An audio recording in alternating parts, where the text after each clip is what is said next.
Hey everybody, so tonight we are going to try to get this Game Boy I got super cheap from a Friday garage sale working. Fairly confident, so confident, let me show you what I got. So here is my improvised workstation. This is the Game Boy a little bit closer. You can see it has some flaws, definitely has some corrosion issues, as well as no back battery cover. So I did spend $8 on getting this. So $8 free shipping, so not too bad for a replacement battery cover and replacement screen cover. So I'm gonna get these both put on if I can get it working. So I got this, as well as some Pogs, a coffee cup, a Bible, 4 Matchbox cars, and this Paperboy game, all for $10 at a garage sale. So figured another $8 isn't too much to spend on getting the possibility of getting this fixed. So let's get started. Before I get into it, I just wanted to recognize the passing of my friend Brian this past Friday night.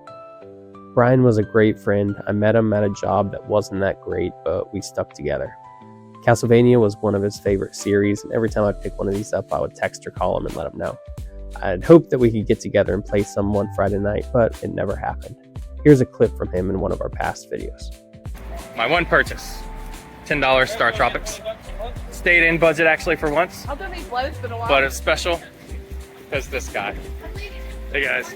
Brian, why is Star Tropics special to you? It's one of the better games on the NES. Love it. Sequel's pretty good too, so hopefully he finds that. Was $10 a good price? $10 is a great price for Star Tropics. Alright, very nice. That's it. It's 8-Bit Brian's opinion on an 8-Bit game. So often we take relationships for granted. In fact, right now, if there's anybody you need to text or call or catch up with, feel free to stop the video and come back later. If you don't come back because you're getting a good conversation, then I'm not mad at you. So now, let's tear this Game Boy apart. There's only 6 screws that holds this clamshell together, the front to the back. And when we get to it, also there is a ribbon inside.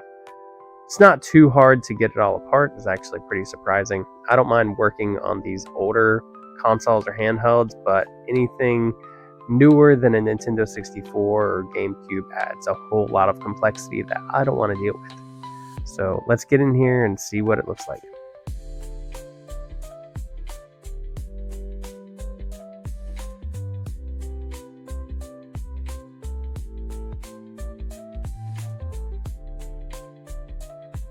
So seeing this, my optimism is shot.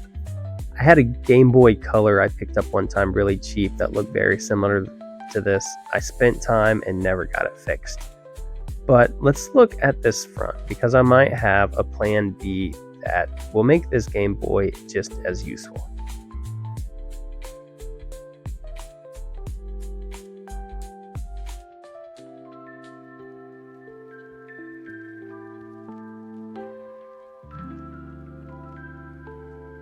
So the screen doesn't look too bad. There's a little bit of, I'm not sure what that is, like sun bleaching in the middle, but overall the chips look really, really good, and I never used the right terminology for any of this, so I definitely apologize.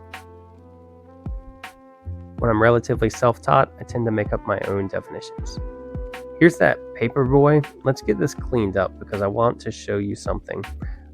It's not too dirty, definitely not corroded at all, which makes it pretty easy to clean up. Just a little bit on those connections, and we'll get it back together and show you what I want to show you.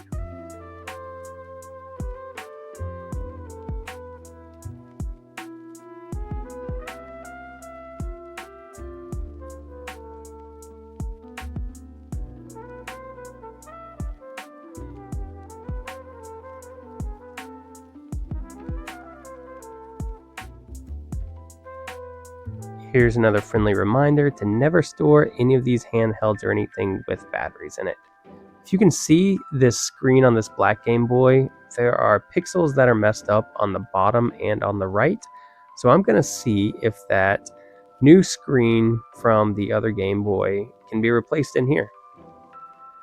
An interesting note to this was the screws holding this together were actually tri-wing, while the gray Game Boy were just regular Phillips heads, so I thought that was interesting. But it does look like they will match up nicely, so let's try to get it put on.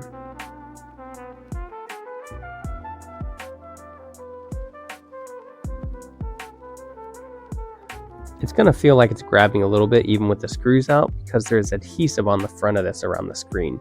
So just take your time and be gentle with it and it'll eventually come out.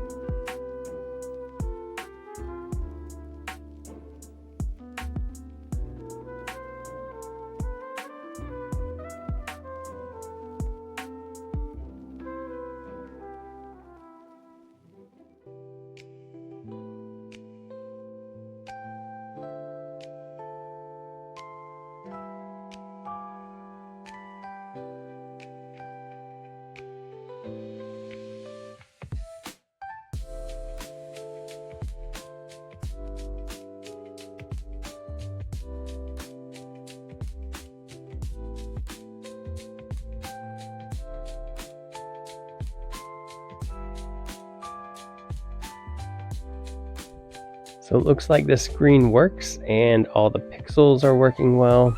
So that is a success. Got this Game Boy for literally next to nothing. So definitely not a loss.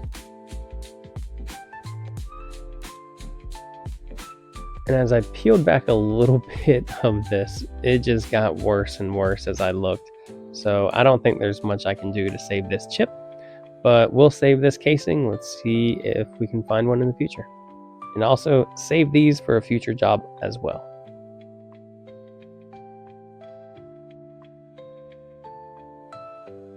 Even though I couldn't get the gray Game Boy fixed, still a good deal getting that screen to put into that black Game Boy. I already have an existing gray Game Boy DMG and the black one now that's fixed, so probably end up selling off one of them, probably the gray.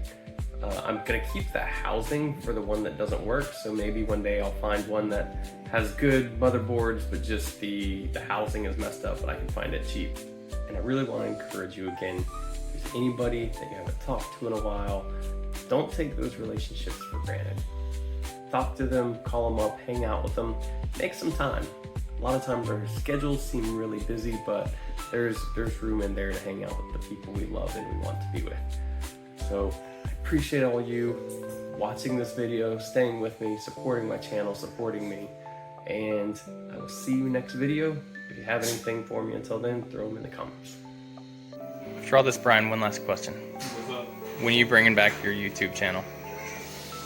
Whenever I get time. So you love these walkthroughs.